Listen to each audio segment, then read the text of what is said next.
Hey guys, welcome back to the channel. As usual, I am your host, sellssi, and tomorrow Ghana has an important clash in the African Cup of Nations qualifiers, a game which we dare not lose. We'll be playing versus Niger after losing at home at the Bavaria Sports Stadium for the first time in 24 years. This game is very important. Not that it will determine if we'll make it to the African Cup of Nations, but it could determine that we don't. Today we'll be talking about the Ghana Black Stars possible starting 11, what they need to do differently versus Niger, and everything in between.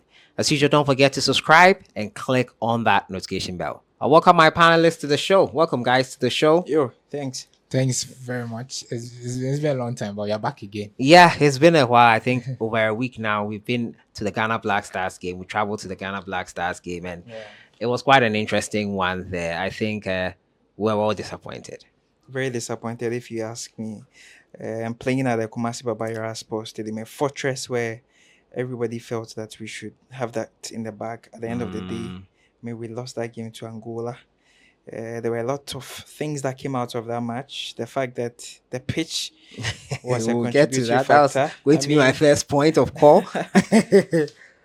I mean, the pitch was a Yeah. contributing factor to our loss, but against the backdrop, it also doesn't mean that when we are playing in front of a teaming fans, 40,000 capacity at the Babayara Sports Stadium, we should not do what is expected of us. These are players that a chunk of them played through the ranks of the various national teams. Some played in the Ghana Premier League before they actually made it to the top echelons of football in Europe. So I was expecting that once they are playing in their own backyard, I mean, the onus lied on them for them to win against Angola. It wasn't to be, but I mean, there are lessons to be learnt from that particular game.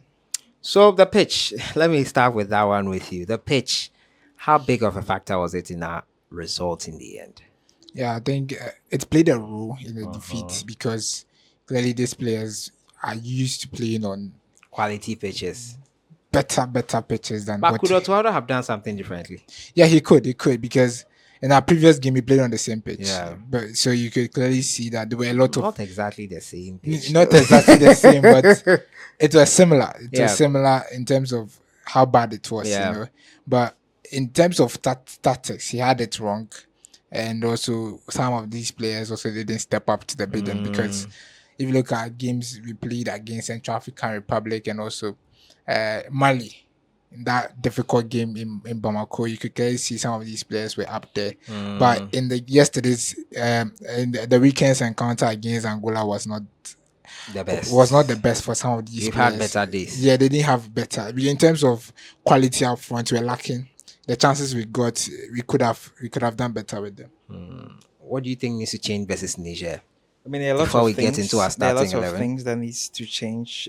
For starters, I'm looking at ball progression, and players need to get defined rules on how to go about their mandate on the field. I feel that we progressed the ball slowly against Angola in that particular game. There was a bit of laxity with how we played. There was no intensity. I mean, the intensity with the way our boys played against Angola, I didn't really feel the intensity as such because once you are playing at home and the crowd is beyond you, you know that you have to give the fans their money's worth. Yeah. But once intensity is not there, it's as if you are playing a friendly game. But this is not a friendly game. This is the qualifiers, the 2025 qualifiers. And once we are not playing, I mean, it spells doom for us. So I think a lot of things need to change in the match build up against Niger. So a lot needs to change, obviously. Yeah, One a thing lot. that has changed for sure is the quality of the pitch. pitch. I think you saw the training session or you've seen the pictures of the pitch in Morocco. That has changed. What else needs to change from Thursday? I think a lot needs to change. I think in terms of the pitch, that would be a big change for the side in terms of how best we could attack. The fluidity of our play will be determined by the pitch. But that being said, I think that Otuado also needs to get his selection right in terms of he needs to make some big calls And in that- substitutions on time. and also where our players themselves they need to step up because losing the first game, that means you are behind now in the group. We are And chasing. very good. So we need to step up and also get the results that's needed. Yeah. It's a must win for us because the Niger side also lost that game. Yeah. So if they beat us, clearly it means that we are the whipping side of the group. Yes. Yeah, the whipping side it's going in the to group. be. Yeah, so we need to win this game so that we step up our chances of qualification because you might not know. You might not know what might happen in the next game. Because clearly we might not even play Sudan in Accra or Kumasi or even in Ghana at all. But Babayaro has been shut down, so probably works will be ongoing and probably we could get it back. 1 month should be enough time to get a lot of these things that have been called into You question. know, it's Ghana. I don't know. What do you think? I doubt. You doubt. Ghana, they don't get these things done early. They just don't They get it wait done. because in 2022 we were told about this thing. 2022, before we played Nigeria, we didn't know where we were going to play it. Cape Coast, Kumasi, the pitch was bad, this, that. We were giving a temporary stay of whatever, temporary license to play there. And nothing changed. I remember very well the floodlights, the washrooms were all called into question. And it was something that CAF mentioned again before giving us the opportunity to play it here. So I understand where you come from when you say that you don't believe it will change. But let's jump into the main thing, that is the starting 11. Let me start with Gijo, your starting 11. My starting level is going to be quite different from what I think Otoado put out during the game against Angola. You have in the opinion Kumasi. that has to change. Bold decisions have to be Yes, made. some players need to be on the bench and some have to come in. I think with that back line, I don't think there will be a huge substitution for me with the back We line. don't have Jerome Opoku. Yeah, we don't have John Boku, but I will still stick with Mumin. Okay. Despite that mistake, Yeah, despite that mistake, because that's the game. I thought he had a good game Okay. overall. Otto thought the same too. Yeah, because he had a good game overall. Apart from that mistake, he had a good game overall. I think he's young and he needs to learn.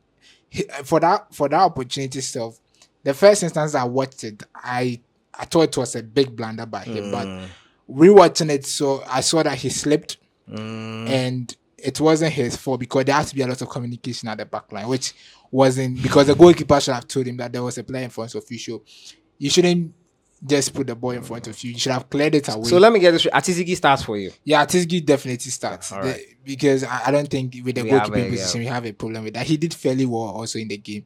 When called upon. Yeah, he Because did. the goal was basically a gift, in Yes. my opinion. Yeah, because because moment he- passed he- it to the he guy. couldn't- he couldn't have done it was anything. 3 Yeah. There's He couldn't nothing. have done. Yeah. There was nothing he could have done about that one. I think he starts in post for me. The back four still remain the same. I think I'll go with Moment, Salisu, Seidu, and Tariq Lamptey. But this time around, I think Seidu as a left back wasn't helping in the Angola game. So you switch Tariq I'll to the left? Yeah, I'll switch Tariq to the left. Oh, okay. Yeah, That's I think, interesting. Yeah, I think I'll switch Tariq to the left and bring Seidu to the right. Okay. And my midfield two, which will be 4-2-3-1. Yeah. My midfield two will be Ashimeru and Pate. Pate. Thank you. Because Pate and Majid Ashimeru would have been a perfect pair. Because we I was clearly surprised Elisha Owusu and Jordan Ayew, who are just coming to the team 24 hours to the game and had hadn't to- trained with the team throughout Monday, Tuesday, and Wednesday, were allowed to play on Thursday. It really baffled me. In yeah, my because opinion. I clearly didn't like you that could see decision the by match Otto. fitness wasn't there. Thank you. And they didn't play a lot of. You see, even their club side, they didn't play a lot of. If you look at Jordan Ayew, he just came to Leicester City. Yeah. He hasn't played a lot of games. And the only game he started was against In the midweek game. Yeah, And then that was an after he EFL played at Cup. the weekend as well. Yeah. So clearly, you could show that he wasn't there, Yeah. and it affected our style of play. It affected the way they. I don't know the reason behind that. I can't get the reason Why because Otto would start players who were late to arrive in camp? Is he rewarding tardiness now? I don't know. So I'll go with Ashimeri instead. Yeah. But do you know that even though Jordan Ayew, everybody would have preferred Jordan Ayew to start that game because of his lateness. That's why we are criticizing his starting in the team. You get what I'm trying to say? Yeah. I wouldn't have started him. In my possible starting 11, I didn't have him there because I felt you trade in a particular way with these set of players.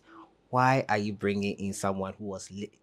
He won't get the tactics and everything. So just continue with your starting 11. So- You said Pate Ashimeru. Pate Ashimeri in the midfield too.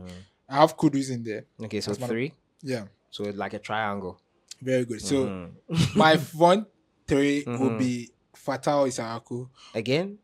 He Yeah, wasn't on top of his game yes, last but time. Yeah. I don't see who like I don't have any options Okay, so because Fatah Isaku. in terms of who can replace him Okay, up front. go ahead. Your front three. My front, yeah, Fatah Isaaku, Jordan Ayew up front, and Antian Semenyo. No, Iñaki. No Inaki. I think Inaki Williams for some time now with the Blasters hasn't been the best. So he needs to take it Some space. Yeah, he needs to take it on a gradual level. He needs to come back in the team. Not a bad 11. Because I think this is the perfect team that should get us the 3 points Yes. and get us back on track. With a good pitch, this team will score at least 3 goals. Let's go to Jason. Let me hear from you as well. Get disappointed with the number of goals he's expecting from the game against Niger. But I'm going for a 3-4-3 formation. Okay. The back line, I'm doing movement. Salisu. So Atiziki is a given. Oh yeah. Okay. I mean, he's done well. I mean, since he came into the Black Stars, he's commanded the goal post very well. So the 3-back formation, I'm looking at Salisu, Momen, as well as Ali Seidu. I mean, these guys are combative when it comes to the defense and their defensive awareness. I mean, when the communication is there on that top level, I'm expecting that these guys will communicate properly and they will do their job as expected.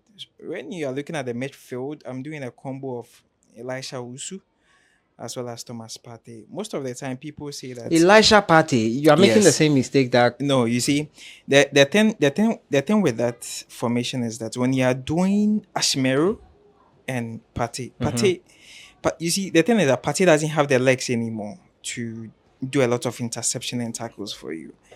Because when you go to Arsenal, when you go to Arsenal, I'm listening. Declan Rice is a bit of a young gem. Declan Rice will do a lot of tackles for you. He do a lot of interception for you.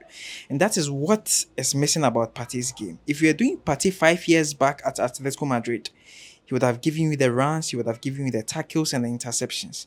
Partey now doesn't give you that anymore.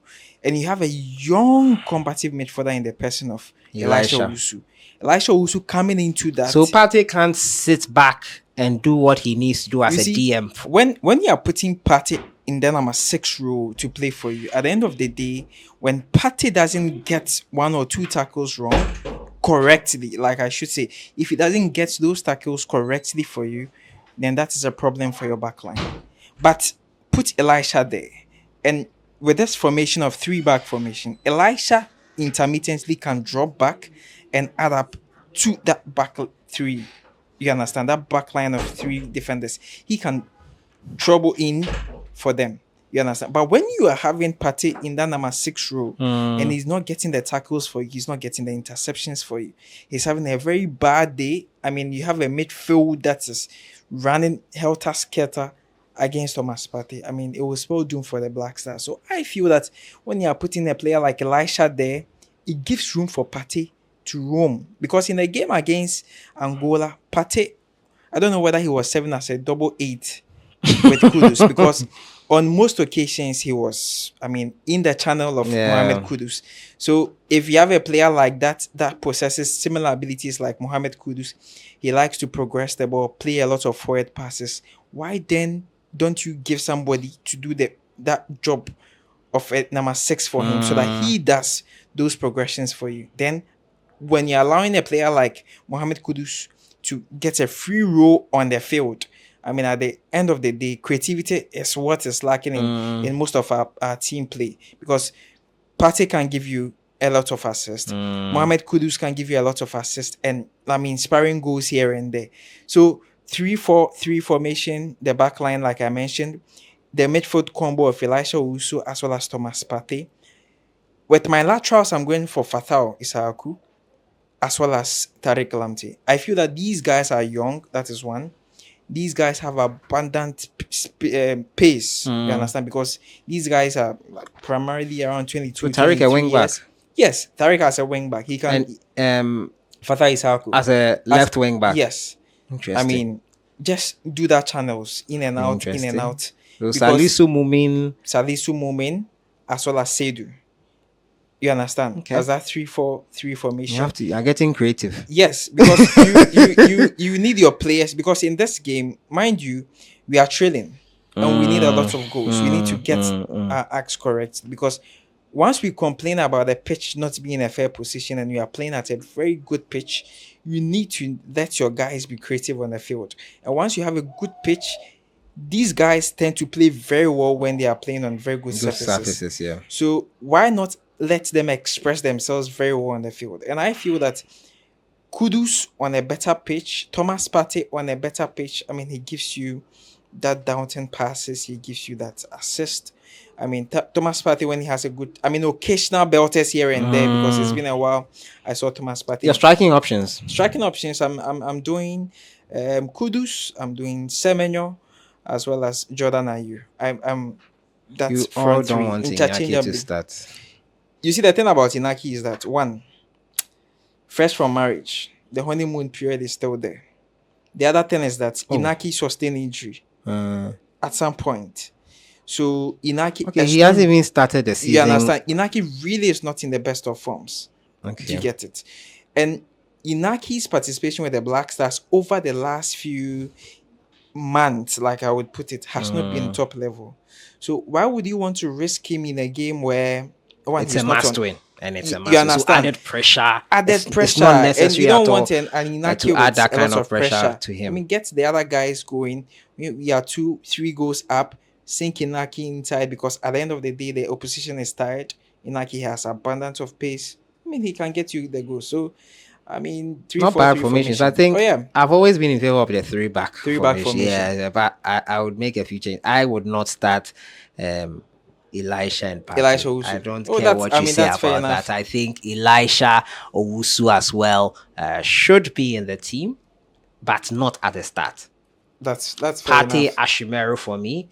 I would start Inaki in that your three. Inaki Williams. Inaki on the right, Antoine Semenyo through the middle, and Jordan Ayew. I don't think Abdul Fattah Wisahaku should start this one here. So it means you're not playing Kudus. I would play Kudus. So he's basically going to play a midfield. Kudus and Uh-huh. like what you did. Okay. Kudus, Ashimeru. So you're not going to play back three. 3-5-2 is what I'm going with. 3-5-2. Yeah, so he'll be in the midfield. So you see, with this particular formation, there is no defensive cover. 3-5-2. Why is there no defense? Because What is Partey doing? So you expect Partey to do the defensive? Yeah, work for he you? can do it. Wow.